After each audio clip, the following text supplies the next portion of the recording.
But you haven't really talked about your wife. You haven't really talked about your family. You haven't really talked about, I mean, you have maybe the newsletter about the wine experience, or you have the newsletter, that has a little bit more, synthetic purpose about how you're thinking about the meaning of life. But have you ever thought about veering into that personal life, or have you always wanted to keep it very separate?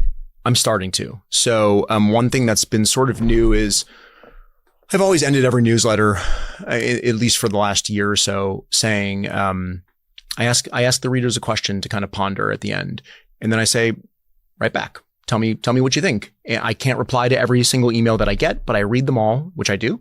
And I love to hear from you.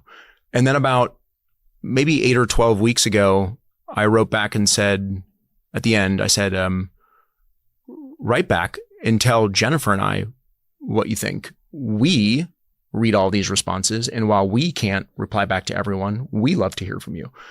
And the very first time I did that, replies poured in much faster, which, by the way, wasn't the intention of the change, but it was an interesting outcome of the change.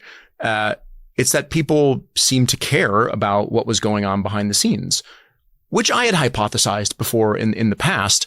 But I wanted to share more of that family background because, frankly, as I get a little older and as I transition away from like, here's how to grow 40,000 followers on X, like that kind of content, which I don't care about anymore. I want readers to be closer. I want to be closer to my readers. I want to present my wife as who she is, which is someone who is an integral part of not just my life, but my business. Maybe not to the sense of she's doing as much in the business as someone like myself, but everything that I do and we do together impacts her and myself. And so I've brought her in that way. It's small.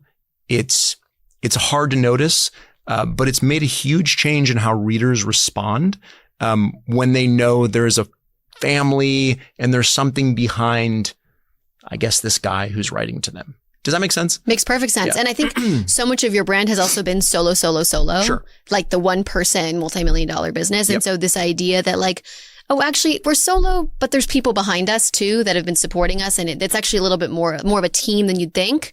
I think also is very like, rewarding for people because it seems crazy to build this all on your own. Oh, okay. No, he's actually got some people back there and he's actually got a little more support than I thought. Yeah, I think, and I do want to like, kind of be careful around that because the truth is, never had an employee. Yeah. Right? Not a single one, just me and Jennifer. That's wild. Then people they'll see a new website come up and they'll be like, did you build it on your own? And I'll say, well, no, I outsourced my website to an agency, right? So